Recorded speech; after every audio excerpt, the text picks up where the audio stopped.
हिंदू धर्म में भगवान कृष्ण का पूजन लगभग हर घर में किया जाता है। भगवान कृष्ण एक ऐसे देवता हैं जिन्होंने धरती पर मनुष्य रूप में कई लीलाएं की और लोगों को सही गलत का पाठ सिखाया। यहाँ तक कि महाभारत काल में भी भगवान श्री कृष्ण की अहम भूमिका थी। महाभारत और भगवान श्री कृष्ण से जुड़े कई ऐसे किस्से व रहस्य हैं जिनके बारे में लोग जानना चाहते हैं, और इसमें सबसे महत्वपूर्ण है श्री कृष्ण और शिशुपाल का रिश्ता। सभी जानते हैं कि श्री कृष्ण ने शिशुपाल की 100 गालियां माफ कर दी थीं, लेकिन ऐसी क्या वजह थी कि 101वीं गाली देने पर उन्हें शिशुपाल का वध करना पड़ा? आइए जानते हैं महाभारत से जुड़े इस किस्से के बारे में। शिशुपाल भगवान श्री कृष्ण की बुआ का बेटा था। जन्म के समय शिशुपाल की 3 आंख और 4 हाथ थे, जिसे देखकर उनकी माता व पिता चिंता में पड़ गए और बच्चे को त्यागेन का फैसला किया। लेकिन तभी एक आकाशवाणी हुई कि इस बच्चे का त्याग न करें और सही समय आने पर इसकी 1 आंख व हाथ अपने आप गायब हो जाएंगे। साथ ही यह भी आकाशवाणी हुई कि जिस व्यक्ति की गोद में आते ही इसके आंख व हाथ गायब होंगे वही इस बच्चे का काल बनेगा।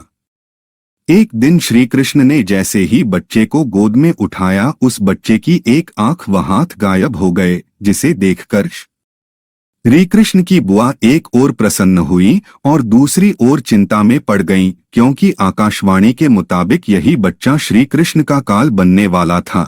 जब श्री कृष्ण ने अपनी बुआ से परेशान होने की वजह पूछी तो आकाशवाणी से जुड़ी सारी बातें उन्हें बताईं। साथ ही कृष्ण से यह भी वचन लिया कि वह उनके बेटे की गलती पर उसे माफ कर दें। ऐसे में बुआ को परेशान देखकर श्री कृष्ण ने कहा कि मैं शिशुपाल की 100 गालियां यानी 100 गलतियां माफ करूंगा, लेकिन 101वीं गलती पर उसे दंड भुगतना पड़ेगा। शिशुपाल रुक्मणी के भाई रुकुम का प्रिय मित्र था और रुक्मणी से विवाह करना चाहता था। रुक्म भी यही चाहता था, लेकिन रुक्मणी के माता पिता अपने बेटी का विवाह शिशुपाल की बजाय श्री कृष्ण से करना चाहते थे। ऐसे में रुक्म ने माता पिता की मर्जी के बिना बहन का विवाह शिशुपाल के साथ तय कर दिया और विवाह की तैयारियां शुरू कर दी। जिसके बाद श्री कृष्ण रुक्मणी को अपने महल ले आए और उनसे विवाह कर लिया। इस वजह से शिशुपाल श्री कृष्ण से नफरत करता था और मौका मिलने पर उनका अपमान करने लगता था। जब युधिष्ठिर को युवराज घोषित किया गया तो उसे दौरान राजसूय यज्ञ का आयोजन किया गया।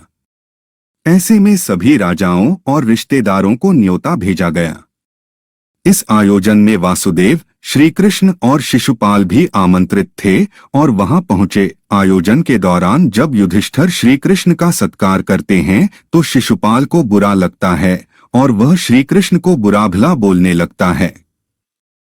श्री कृष्ण ने वचन से बंधन होने के कारण उसे कुछ नहीं कहा और शांत मन के साथ आयोजन में शामिल हुए। लेकिन जैसे ही शिशुपाल की 100 गालियां पूरी होती हैं और 101वीं गाली से मुख से निकलती है तो भगवान श्री कृष्ण सुदर्शन चक्र से उसकी गर्दन धड़ से अलग कर देते हैं।